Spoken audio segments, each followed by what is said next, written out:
Here I am live again, Ali Reiner, and welcome to my business page. Love is an Inside Job is the name of the business page. Loved Again and Forever is my group. I'll drop the details at the bottom. You're welcome to come and join us because we talk in a lot more depth about everything that I'm sharing here with you is what we're talking about this week over in my group. So who am I? I am, as I say, Ali Reiner. I'm the Loved Again and Forever coach. And what I do is really help women decide whether they're going to make a go of their marriage or how they're going to get themselves into an emotional and mental state to be able to face the separation process from a place of love and with grace. And yeah, look what I've done. Not very much grace here, is there? I'm dropping my earbuds.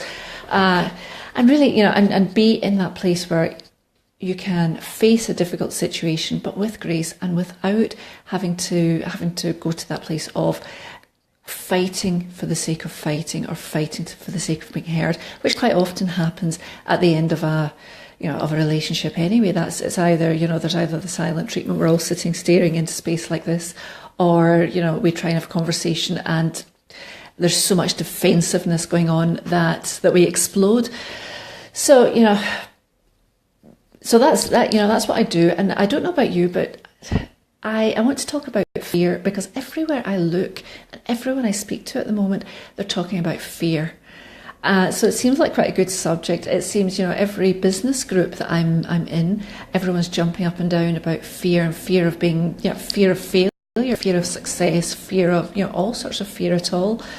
And it's very much wrapped up in why I'm here talking to you. And it's very much about why I do what I do, because I've discovered that fear, well, apart from anything, fear is a big fat lie. Fear is based on something that may well have existed in the past, may well have happened in the past, and I've created a belief about that fear, about this thing.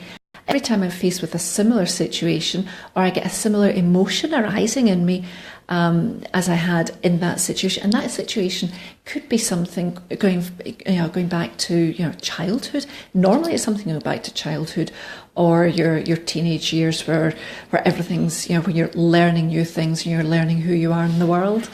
And based on that, we make a decision here and now. Or we don't make a decision. Quite often we don't make a decision and we don't take action in the here and now based on the fear and the belief that we've attached to that way back in a time that very probably you don't even recall. So, for instance, my story, the reason that I'm a relationship coach as opposed to a mindset coach, as opposed to a business coach, is because I think that the relationship, that romantic relationship, is where we really get to see all those beliefs at work. In all our other situations, we can run and hide from them so much more easily than we can in that romantic situation, because with the best will in the world, we still have to both come back to our to the marriage at the end of each day. We can go out, we can work long hours if we want, we can hide at work away from our marriage, and that's quite often what happens, especially in my circle of peers, if you like. The relationship is struggling. What do? I just work harder. And what does that achieve? More disconnection, and it creates a bigger problem in the long run. It also takes away your choice. It takes away your choice. They get reduced and reduced and reduced, and quite often you find yourself in a position where there is no choice left. There is only one course of action, and that is to separate, because either your partner has made that decision on your behalf, or something has happened that's broken your trust, and you know that you need to move on, instead of actually taking a step back and looking at your relationship and working out how you can maneuver within it. And why don't we do that? Various reasons, but they all come back to that one thing. They all come back to fear. And yeah, as I say, it can be fear of success, it can be fear of failure, it can be fear that, what if I put in all this effort? And this is something I get quite often when I'm talking to women, and they're considering working with me, they're considering actually investing in themselves.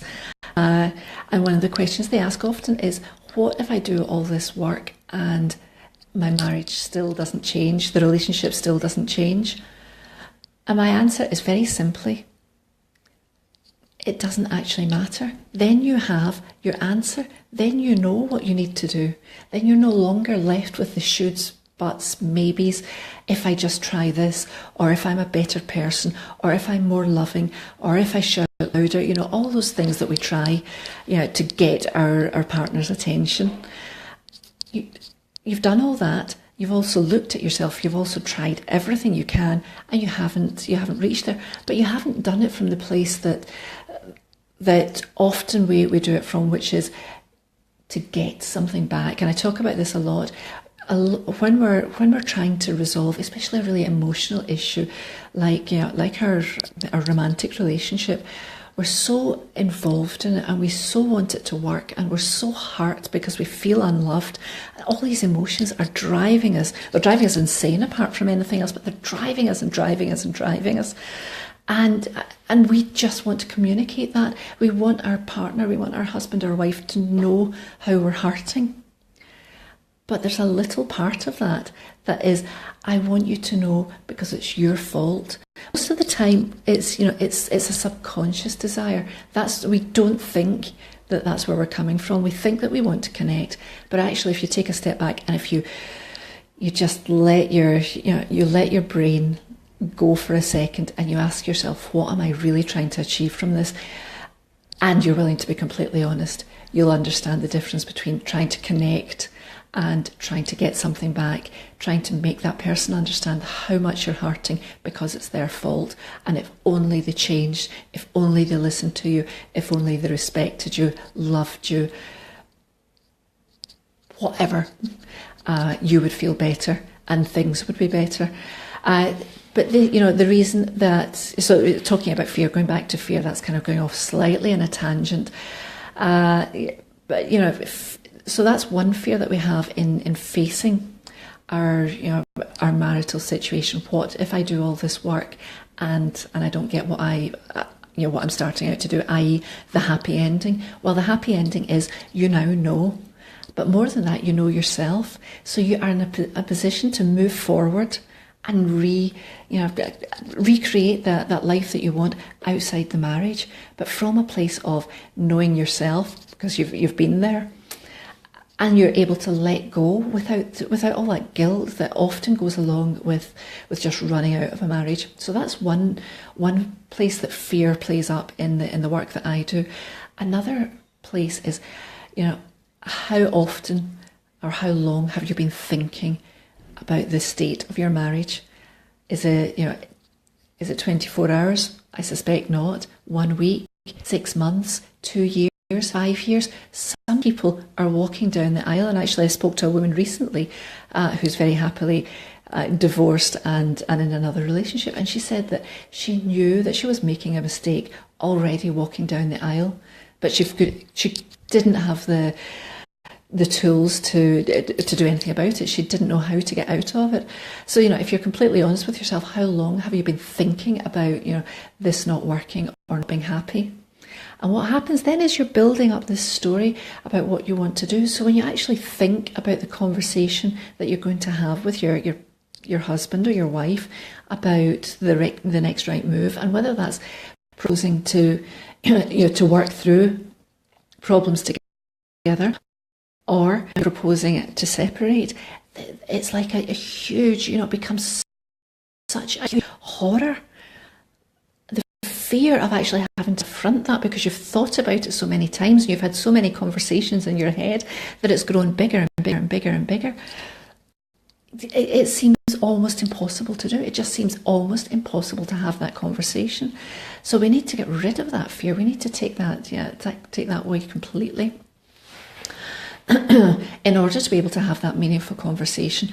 And that's one of the reasons that I work very much one-on-one with people. I don't want to work with couples because I want you to know what you need to know about the state of your relationship and what you actually want to do about it. Not what you think you should do about it, not what your girlfriends are telling you should do about it, not what your husband or wife is telling you what you should do about it, not what you think your family want, not based on the guilt that you feel at, splitting the marriage up and leaving your kids as the product of a divorced parents, but what you really want to do with your relationship and with your life. And then it's time to face up to the situation, overcome that fear, and then bring your husband or your wife into the equation and have that conversation with the tools that you'll have learned in the process of understanding yourself, to be able to negotiate and navigate that conversation from a completely different angle.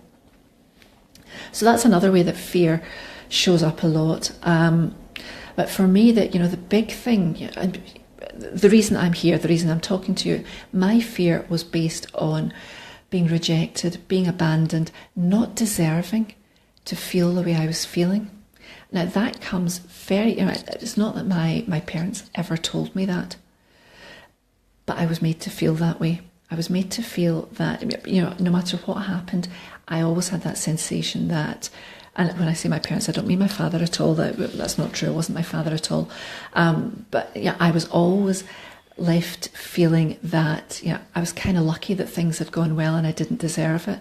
There was never fantastic, you really worked hard, you really good. There was nothing like that.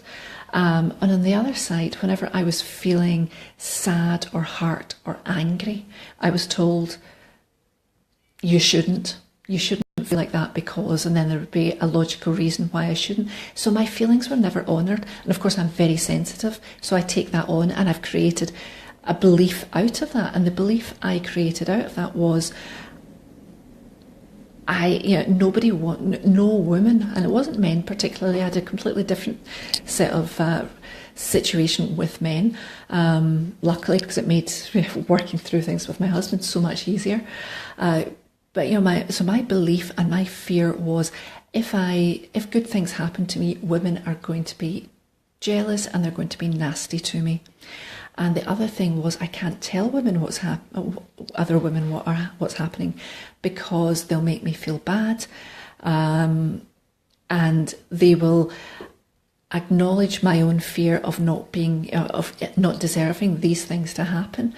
Also, and on the other side, all my feelings, all my emotions, I didn't feel I could express them because I believed that, that they weren't worthy and therefore they would be pushed aside. So what happened? That fear left me in a place that I created all these relationships with women, with friends, and every time I brought to fruition that fear that I had, that women would push me away, they would be jealous of me, they would be mean to me, they would belittle me, they would mock me in public, all the things that I believed because it had happened in my childhood, but more importantly, because I'd taken that and I'd made that a belief, and every time I tried to open up or try to get into relationships with, and when I say I mean friendships with women, I was taking that to the table, and they were the sort of women that I attracted into my circle, the ones that didn't want me for that honest, loving friendship connection, the ones that wanted me because they could, they felt better about themselves because I felt so shit. So when I understood what that fear was giving me, I could change it. I could really change, I could change my belief, I could rewrite those beliefs, I could take them out, I could look at them, I could understand where they came from. That came much later because I didn't necessarily have to do that. I had to understand the beliefs first of all. I had to understand what the fear was, and then I could go and rewrite the story for myself. And that story that I chose to rewrite was, this fear was silly. This fear was wasn't based on me. It had nothing to do with me. It was based on somebody I looked up to, somebody that I wanted to love me unconditionally, being unable to give me the love that I needed, to be unable to give me that acceptance, that acknowledgement that I needed. And therefore, I created that story for everyone else. I created that story for every other relationship I went into. And often that's what happens. So the fear of rejection, the fear of abandonment, the fear that if I show myself, you will run. You will run a million miles, and that often shows up when when I'm working through situations with my clients. They create this situation where they are so needy that, of course, the partner is overwhelmed by the sense of neediness, and they run for the hills. And whether that's physical running, this earphone's coming out a lot, whether that's physical running or whether that is just pushing and pushing you back, it shows up, and it shows up again and again and again until you learn how to let go of that neediness, let go of that fear of being abandoned, and know that it was just a story that you were telling yourself. Yes, it may have been based, and most probably was based on real life situation, but a real life situation that you protected yourself from 10, 20, 30, 40 years ago. And you're still using that. That's still the fear that comes into play whenever you have to affront a situation. So yeah, for me, the reason that I'm here, the reason that I'm talking a lot about this is because I've had a lot of messages in the last 24 hours from yesterday's video that I did, talking about how people relate to it, how people relate to that feeling of fear, abandonment, and whatever. And I wanted to go a little bit deeper. I wanted to talk a little bit from my own perspective, because it does change, but it can only change when we recognise what's holding us back, and the fear is a lie. Fear is a lie. We can make it a reality. We can bring it into fruition, but it's a lie based on an assumption, based on a decision, based on a situation that happened before, and we have decided that every time we face that situation or we feel that similar emotion, that it's going to work out like this. And if that's the case, we're never going to move forward. So yeah, that's really what I wanted to share with you today. I will drop my group. I'd love you to come over and join the group. It's a lovely place. And we're talking a lot. Fear is I think is going to be the topic for the week going forward. The week, the month, who knows? Until nobody's asking questions about it anymore, I think is the best way to leave that. So if you do have any questions, if you want to connect, if you want to understand a little bit more about what you can do with that fear, let me know. Send me a message or answer here, and I'm really, really happy always to come back and give you my perspective on it. Certainly, I'll never tell you what you should do, because you know better than me what you should do, but I can help you see it from a different angle. That's my job. So have a great afternoon, evening, morning, wherever you happen to be, and I'll see you again soon. Lovely to see you. And nobody came to join me live, so you'll all be watching this on replay if you get this far. Love to you, and thank you for watching. Bye.